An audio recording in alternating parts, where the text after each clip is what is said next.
रेखा ने अपनी बेटी की शादी तय की तो सबसे पहले बुलावा अपनी जेठानी पुष्पा को दिया। ससुराल में उसका बस एक ही रिश्ता था और वो भी जेठानी का। सास ससुर का देहांत हो चुका था और रेखा गांव में रहती थी और उसकी जेठानी शहर में। इधर शहर में देख लो, जमाना कितना आगे निकल गया है। देवरानी ने शादी तय की है लड़की की, लेकिन मजाल है जो खुद से बुलावा देने आई हो। फोन पर कह रही है कि दीदी आपकी बेटी है, शादी में तो आपको आना ही होगा। तो क्या गलत बात बोली है रेखा ने? तुम भी जानती हो मेरे भाई के गुजर जाने के बाद में वो बेचारी पता नहीं किस तरह अपने बच्चों को पाल पोस रही है, और शादी के घर में 100 काम होते। तुम्हें बुलावा देने आती तो वहां के कामों को कौन संभालता? पुष्पा, हर समय जेठानी बनकर मत सोचा करो। ये भी तो देखो कि वो कितनी स्वाभिमानी है। मेरे भाई के गुजर जाने के बाद कभी हमारी तरफ नजर नहीं की। हे भगवान, मैंने तो जरा सी बात की और आप राशन पानी लेकर चढ़ गए। आपने समझा दिया, मुझे समझ में आ गया। अब बताओ क्या करना है। देखो, एक तो तुम जेठानी हो और ऊपर से तुम अमीर भी हो। तुम्हें कुछ ऐसा करना चाहिए जिससे कि रेखा को लगे कि हाँ, हम लोग उसके साथ हैं और उसके बच्चों को भी अपने बच्चों जैसा ही मानते हैं। आपके कहने का मतलब है कि 2-3 लाख रुपए का चूना लगवा लें हम? ऐसे तो मत कहो। अरे भाई, लड़की की शादी है, थोड़ा तो दिल बड़ा करो। और हाँ, तुम खुद रेखा को कल फोन करना और उससे पूछना कि यहाँ से किसी चीज की जरूरत है तो बताए। और तुम शादी से 10 दिन पहले ही चली जाना, उस बेचारी को भी थोड़ा सहारा हो जाएगा। अगले दिन पुष्पा की बहन का फोन आता है और पुष्पा उसे सारी बात बता देती है। देख लो पुष्पा, 10 दिन कुछ ज्यादा नहीं हो जाएंगे। तुम्हें तो गांव में रहने की आदत भी नहीं है। पर तेरे जीजा जी इस बात को कहाँ समझते हैं। और फिर बच्चों को भी लेकर जाना है। मैं तो जैसे तैसे रह लूंगी, लेकिन दोनों बच्चे वो कैसे रहेंगे? अच्छा, ये सब छोड़ और ये बता मैं क्या लेकर जाऊं? अब मैं क्या बता सकती हूँ। तेरा बजट जो हो उस हिसाब से रख ले। और मेरी बात मान, मुझे तो लगता है तू पैसों से मदद कर दे, ज्यादा अच्छा रहेगा। हाँ, शायद ये ज्यादा अच्छा रहेगा। और उधर गांव में रेखा सारी तैयारी कर चुकी थी। शादी कहाँ होनी है, हलवाई को भी पैसे दे चुकी थी और रिश्तेदारों के लिए सामान भी ले लिया था। अम्मा, तुमने कितना खर्च कर दिया है। ऐसा लग रहा है जैसे सारी जमा पूंजी मेरी शादी में ही लगा दोगी। कहाँ कर पाई हूँ इतना कुछ। अगर तुम्हारे बाबा जिंदा होते तो तेरी शादी में बहुत धूमधाम से करती। अच्छा सुन, जेठानी जी आने वाली हैं थोड़ी देर में। परी को तुम अपने पास ही रखना, शहर की लड़की है। जैसे बताए वैसे तैयार हो जाना, शादी में सुंदर लगोगी। और ये सचिन कहाँ चला गया? कब से सामान की लिस्ट दी हुई है उसे। बाप रे अम्मा, ये सब कुछ तुम ही कर सकती हो। बिल्कुल सुपर वुमन बनी हुई हो तुम तो। और तभी बाहर शोर होता है कि रेखा की जेठानी पुष्पा अपने दोनों बच्चों के साथ आई है। नमस्ते चाची जी, कैसी हो? महक की बच्ची इतनी जल्दी बड़ी हो गई। जुग जुग जियो बच्चों, जुग जुग जियो। बहुत अच्छा लगा दीदी, आप शादी से पहले आ गईं। भाई, जैसे तुमने बताया था कि महक की शादी है तो मैं बहुत खुश हुई। और देख लो, बच्चों को लेकर पहुंच गई हूँ। बस थोड़ा सा ध्यान रखना रेखा, बच्चों को आदत नहीं है गांव में रहने की। अरे दीदी, आप चिंता मत करो, मैं सब तैयारी कर चुकी हूँ। आप बैठो, मैं चाय पानी का इंतजाम करवाती हूँ।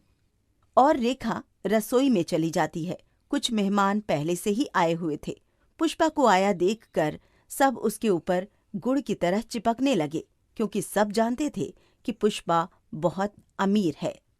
अरे पुष्पा, बड़ा अच्छा किया कि तू रेखा का सहारा बनने आ गई। हाँ हाँ काकी, मैं नहीं आऊंगी तो और कौन आएगा? और फिर रेखा की मदद भी तो करनी है। बहुत ही बड़ा दिल पाया है तूने पुष्पा। वैसे क्या लेकर आई है तू महक के लिए?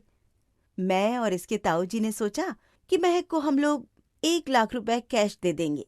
वो अपनी पसंद की चीज ले लेगी और बाकी 2 लाख कैश रेखा को मैं दे दूंगी। और बाकी कुछ कपड़े और सामान लेकर तो मैं आई ही हूँ। और ये कहने के साथ ही पुष्पा ने तुरंत ही बैग खोल दिया और फिर महक और रेखा को बुलाकर उनके हाथ में पैसे रख दिए। अरे दीदी, इन सब की क्या जरूरत थी? आप आ गई, इतना बहुत था। अरे, जरूरत क्यों नहीं थी? मैं जानती हूँ रेखा, तुम्हें पैसों की जरूरत थी, तभी तो तुमने सबसे पहले मुझे फोन किया। भाई कुछ भी कहो, पुष्पा ने तो बहुत अच्छा कर दिया रेखा के लिए। लेकिन रेखा को पुष्पा का ये रवैया बिल्कुल भी अच्छा नहीं लगा। अरे देख क्या रही है, जाकर सारा सामान अलमारी में रख दे। और रेखा चुपचाप सारा सामान महक के साथ जाकर अलमारी में रख देती है। अम्मा, क्या आपने ताई जी से कहा था ये सब देने के लिए? नहीं बेटा, मैंने तो ऐसा कुछ नहीं कहा था। मैं तो बस इसलिए उन्हें सबसे पहले न्योता देना चाहती थी कि वो घर की बड़ी हैं, पर मुझे नहीं पता था कि उनके मन में क्या चल रहा है। अगर मेरी मदद इतनी ही करना चाहती थी, उन्हें इतनी ही चिंता थी, तो वो चुपके से कर देती। यूं सारे रिश्तेदारों के बीच में उन्होंने क्यों कहा? कोई बात नहीं अम्मा, कह दिया तो कह दिया। शादी के बाद उनका ज्यादातर सामान लौटा देना, कुछ शगुन रख लेना बस, ताकि उन्हें बुरा भी ना लगे। हाँ, ये तुमने बिल्कुल ठीक कहा। समझदार जो हो गई हो अब तुम। और तभी रेखा का बेटा सचिन सामान लेकर आ जाता है, और जैसे ही उसे पता चलता है कि तुषार और परी भी आए हैं, वो तुरंत ही उनसे मिलता है। कैसे हो भैया? सुना है बड़ी अच्छी जगह नौकरी लग गई है। हाँ, अच्छी जगह ही नौकरी मिल गई। पर तुम बताओ, तुम्हारी पढ़ाई कैसे चल रही है? और परी, तुम कैसी हो? बस भाई, पढ़ाई का आखिरी साल है, फिर देखते हैं हम क्या करते हैं। मैं ठीक हूँ सचिन भैया, आप बताओ। मैंने सुना है आपको बहुत अच्छा पैकेज मिला है। हाँ परी, माँ ने बड़ी मेहनत की थी। मैं भी चाहता था कि दिल लगाकर अगर पढ़ाई करूंगा तो किसी अच्छी कंपनी में जॉब मिलेगी। अरे भाई, पूरे 80 लाख का पैकेज है। ये तो बहुत अच्छा है भाई, तुम तो अमीर हो गए हो। और तभी वहां पर रेखा आ जाती है। सचिन, ये सारी कुर्सियां तुषार के साथ मिलकर यहाँ पर लगवा दो। तुषार और सचिन कुर्सियां लगाने लगते हैं कि तभी पुष्पा तुषार को काम करते हुए देखकर बोलती है, हाय रे मेरा बच्चा, बहन की शादी में कितना काम कर रहा है। वहां घर पर तो पानी का ग्लास तक भी नहीं लेता। बहन की शादी है दीदी, इतना तो करना ही पड़ता है। पुष्पा जब देखो तभी किसी न किसी रिश्तेदार के साथ बैठी हुई बस यही बताती रहती थी कि वो महक की शादी में क्या क्या लेकर आई है और कितना वो रेखा की मदद कर रही है। और थोड़ी ही देर में सब लोग रेखा से भी इस बात की इंक्वायरी करने लगते हैं और रेखा को सबके सामने हाँ हाँ कहना पड़ रहा था।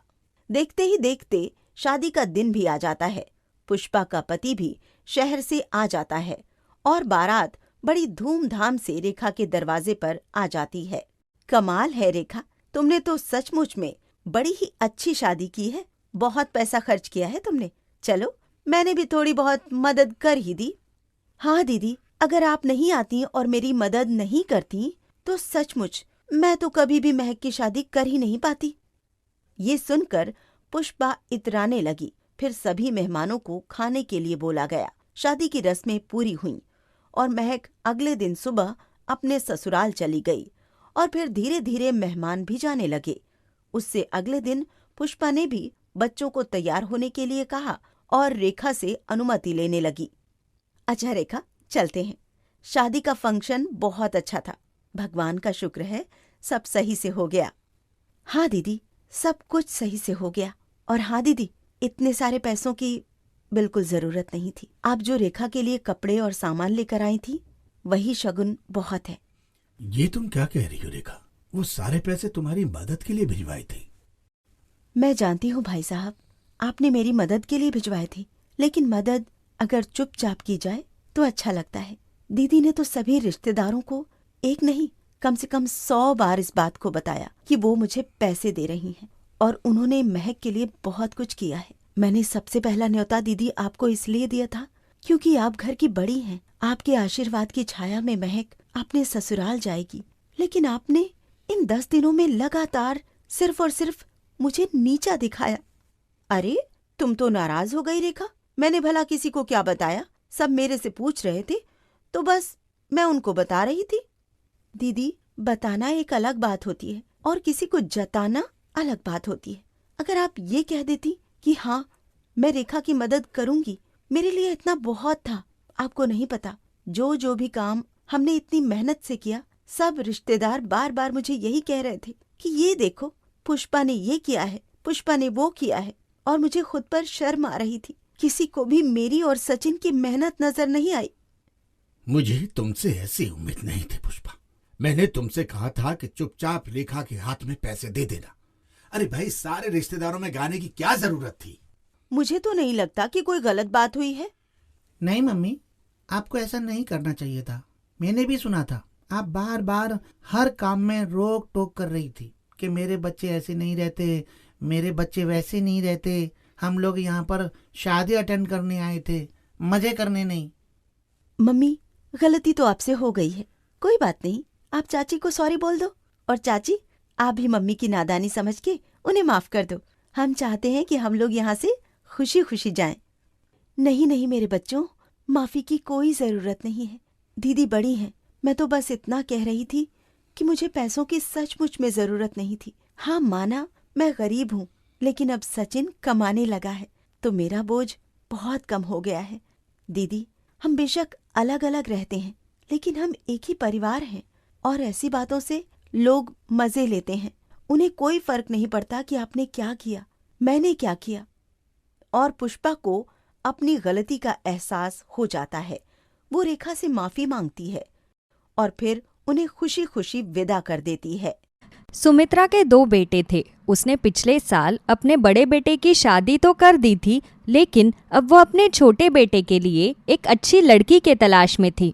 तभी उसे अपनी एक पड़ोसन के जरिए निधि के बारे में पता चला। निधि उनकी पड़ोसन की रिश्तेदार थी। जब सुमित्रा अपने बेटे के लिए निधि को देखने गई तो उसे निधि देखते ही पसंद आ गई, क्योंकि निधि के बाल बहुत लंबे और घने थे जो उसकी खूबसूरती में 4 चांद लगा रहे थे। बेटा, तुम्हारे बाल तो बड़े ही सुंदर है। मैंने तो आज तक कभी किसी के इतने लंबे सुंदर बाल देखे ही नहीं। तुम्हारे बाल जितने सुंदर है, तुम भी उतनी ही खूबसूरत हो। मेरे बेटे के साथ तुम्हारी जोड़ी बहुत अच्छी लगेगी। बहन जी, मेरी तरफ से तो ये रिश्ता पक्का समझिए। मैं इसी महीने पंडित जी से मुहूर्त निकलवाकर जल्द से जल्द निधि के साथ अपने बेटे की शादी करवा दूंगी। एक बार की मुलाकात में ही निधि का रिश्ता पक्का हो जाता है। कुछ महीने बाद निधि शादी करके अपने ससुराल चली जाती है, जिसके बाद ससुराल में उसकी मुंह दिखाई की रस्म होती है। अरे वाह सुमित्रा, बहू तो तू बिल्कुल चांद का टुकड़ा ढूंढ कर लाई है। एक तो तेरी बहू के नाक नक्शे इतने सुंदर है, ऊपर से इसके लंबे काले घने बाल कितने अच्छे लग रहे हैं इस पर। कमला बिल्कुल सच कह रही है। तेरी बड़ी बहू भले ही दिखने में कितनी भी सुंदर हो, लेकिन उसके बाल बिल्कुल भी अच्छे नहीं हैं। ना तो उसके बाल लंबे हैं और ना ही घने हैं। हमें तो तेरी बड़ी बहू से ज्यादा तेरी छोटी बहू अच्छी लगी। सुमित्रा की बड़ी बहू ज्योति दरअसल सब लोगों में कोई ना कोई नुक्स निकालती ही रहती थी, इसलिए आज पड़ोस की औरतें उसकी तुलना उसकी देवरानी के साथ करके जानबूझकर उसे छेड़ रही थी। अरे अरे, बड़ी बहू के सामने छोटी बहू की ज्यादा तारीफ मत करो, कहीं बड़ी बहू को बुरा न लग जाए।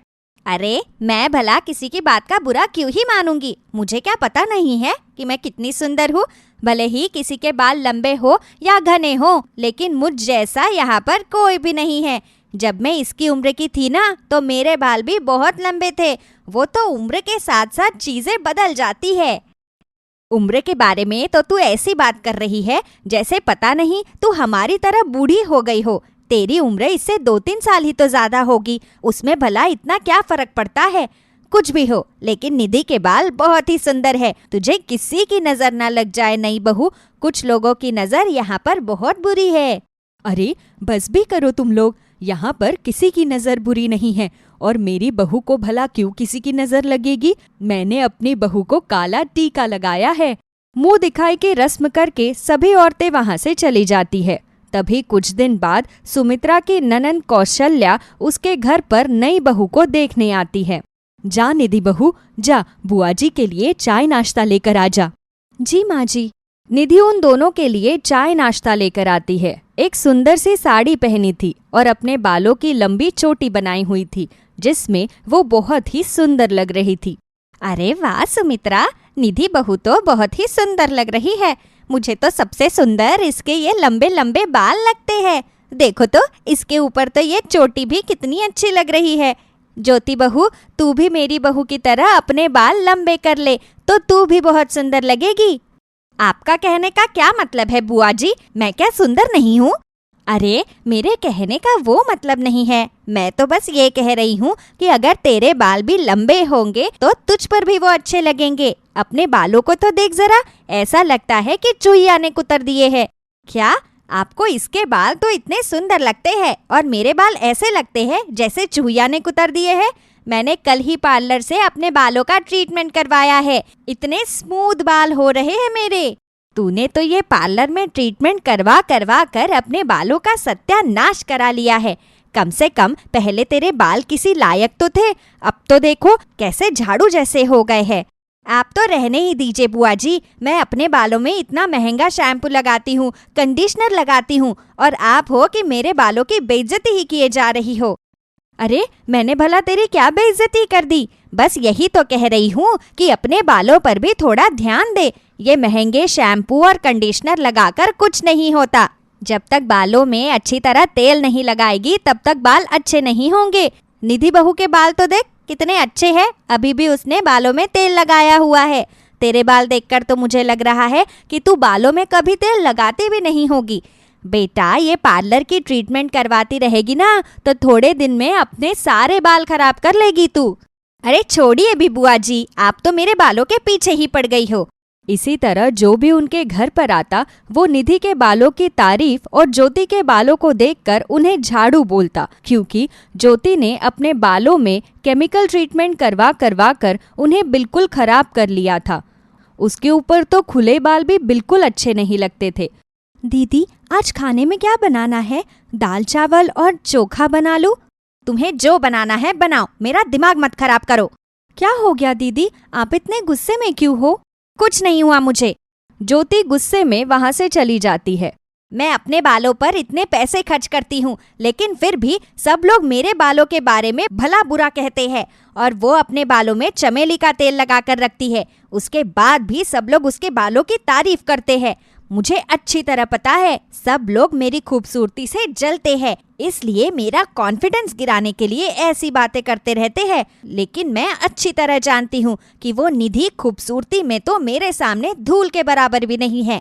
खैर छोड़ो, बहुत दिनों से मैं मार्केट नहीं गई हूँ, तो आज मार्केट चली जाती हूँ, कुछ ले आऊंगी। ज्योति घूमने के लिए मार्केट जाती है, तभी उसे वहां पर एक आदमी शैम्पू बेचता हुआ दिखाई देता है। अरे ये तो वही शैम्पू है जो निधि अपने बालों में लगाती है। मैं भी ये शैम्पू लेकर देखती हूँ, क्या पता इस शैम्पू से मेरे बाल भी लंबे और घने हो जाए। अगर ऐसा हो गया तो फिर तो कोई मेरे बालों के लिए कुछ नहीं कह पाएगा। सब लोग फिर निधि को छोड़कर मेरी ही तारीफ करते रहेंगे। ज्योति वो शैम्पू खरीद कर ले जाती है, लेकिन कई महीनों तक भी शैम्पू का इस्तेमाल करने के बाद भी उसके बालों में कोई बदलाव नहीं आता। ये शैम्पू तो किसी काम का नहीं निकला। मुझे तो लगता है ये अपने बालों में कोई और शैम्पू ही लगाती है, लेकिन किसी को उसके बारे में बताती नहीं, ताकि इसकी तरह ही किसी और के बाल लंबे ना हो जाए। ज्योति निधि के बालों से चिढ़कर अपने कमरे से बाहर जाती है। तभी निधि की नजर उस पर पड़ती है। बहुत ज्यादा शैम्पू लगाने की वजह से ज्योति के बाल एकदम रूखे हो जाते हैं। तो निधि उससे कहती है, दीदी आपके बाल तो बहुत ही ज्यादा रूखे हो गए हैं, आप यहाँ पर बैठ जाइए, मैं आपके बालों में तेल लगा देती हूँ। क्या? मुझे तो तेरे बाल कहीं से भी रूखे नहीं लग रहे। मैं अच्छी तरह जानती हूँ कि तुम जानबूझकर ऐसा कह रही हो। तुम मेरे बालों से जलती हो ना, इसलिए मुझे नीचा दिखाने के लिए ये सब कह रही हो। मुझे पता है कि मेरे बाल बहुत सुंदर है, तुम्हारे बाल तो मेरे बालों के सामने कुछ भी नहीं। अरे दीदी ये आप क्या कह रही हो? मेरे कहने का तो ऐसा कुछ भी मतलब नहीं था। मैंने तो सिर्फ इसलिए ऐसा बोला क्योंकि अगर आप तेल नहीं लगाओगी तो आपके बाल बहुत ज्यादा टूटने लगेंगे। तेल ना लगने से बालों की मजबूती कम हो जाती है। निधि बहू ठीक तो कह रही है ज्योति बहू। एक तो वो तेरी भलाई के लिए तुझे ऐसा कह रही है, ऊपर से तू उसे ऐसी बातें सुना रही है। आप भी इसकी तरफदारी मत कीजिए माँ जी, मुझे अच्छी तरह पता है इसके लिए मुझे क्या कहा था। ज्योति मुंह बनाकर वहां से अपने कमरे में चली जाती है। अब तो इसका बहुत ज्यादा ही हो गया है। जब देखो तब इसके बालों ने तो मेरी नाक में दम कर दिया है। लेकिन अब मैं ऐसा और नहीं होने दूंगी। अब मैं इसके बालों के साथ ऐसा कुछ करूंगी कि इसके सर पर बाल ही नहीं बचेंगे। उसके बाद देखती हूँ मैं कि ये अपने बालों पर कैसे इतराती है। ज्योति चुपके से निधि के बाथरूम में जाती है। वो वहां पर रखे शैम्पू की बोतल में एक केमिकल मिला देती है, जिससे कुछ ही दिनों में निधि के सारे बाल झड़ जाते हैं। अब मजा आएगा जब इस केमिकल से इसके सारे बाल झड़ जाएंगे। ये सोचकर ज्योति बहुत खुश होती है, लेकिन बहुत दिनों तक भी वो शैम्पू इस्तेमाल करने के बाद निधि के बालों को कुछ नहीं होता। उसे देखकर ज्योति का दिमाग खराब हो जाता है। मुझे तो समझ नहीं आता आखिर इसके बाल किस मिट्टी के बने हैं। मैंने तो शैम्पू में इतना सारा केमिकल मिलाया था, उसके बाद भी इसके बालों को कुछ नहीं हुआ। मुझे तो लगता है उस दुकान वाले ने मुझे घटिया केमिकल दे दिया, लेकिन कोई बात नहीं, मैं अभी भी हार नहीं मानूंगी। कुछ दिन बाद दिवाली का दिन आता है। सभी लोग अच्छे कपड़े पहनकर तैयार होते हैं। निधि भी अच्छी सी साड़ी पहनकर सुंदर सी चोटी बनाती है। उसकी चोटी को देखकर ज्योति उससे जल भून जाती है। आज तो मैं इसके बालों का काम तमाम कर ही रहूंगी। ज्योति जानबूझकर चुपके से निधि के बालों में एक जलती हुई फुलझड़ी लगा देती है, जिससे निधि के बाल जलने लगते हैं। लेकिन निधि का पति मनीष अपनी भाभी को ऐसा करते हुए देख लेता है, इसलिए वो तुरंत ही निधि के बालों पर लगी आग को कंबल से बुझा देता है। आपका दिमाग तो ठीक है ना भाभी? मैंने अभी अपनी आंखों से देखा, आपने जानबूझकर निधि के बालों में आग लगाई है। मैंने तो कभी सपने में भी नहीं सोचा था कि आप मेरी पत्नी से इतना जल सकती हो कि उसके बालों में ही आग लगा दो। हे भगवान, मुझे तुझसे ऐसी उम्मीद नहीं थी बहू। अगर तेरे बाल निधि की तरह लंबे घने नहीं हैं तो क्या हुआ? उससे जलकर उसके बालों में आग लगा देगी क्या तू? मैंने ये जानबूझकर नहीं किया, ये सब आप लोगों की वजह से हुआ है। आप लोगों ने हमेशा निधि के सामने मुझे नीचा दिखाया। अगर मेरे बाल उसकी तरह अच्छे नहीं हैं तो इसमें मेरी क्या गलती है? हर कोई उसके बालों की तारीफ करता है, मुझे इससे कोई परेशानी नहीं है, लेकिन उसके बाद मेरे बारे में सब उल्टा सीधा बोलते हो। भाभी बिल्कुल ठीक कह रही है माँ जी, वो जैसे भी है बहुत अच्छी है। अगर हम बार बार एक इंसान की दूसरे इंसान से तुलना करेंगे तो कहीं ना कहीं वो ऐसा ही करेगा। आज के बाद आप दीदी को कुछ मत कहना, मैं नहीं चाहती कि मेरी दीदी अब परेशान हो। निधि ज्योति की परेशानी समझ जाती है और ज्योति को भी अपनी गलती का एहसास होता है। उस दिन के बाद ज्योति फिर कभी निधि के साथ ऐसा बर्ताव नहीं करती, ना ही अब कोई उन दोनों के बीच बालों की तुलना करता है। जिसके बाद दोनों देवरानी जेठानी मिलजुल कर खुशी खुशी से रहने लगते हैं।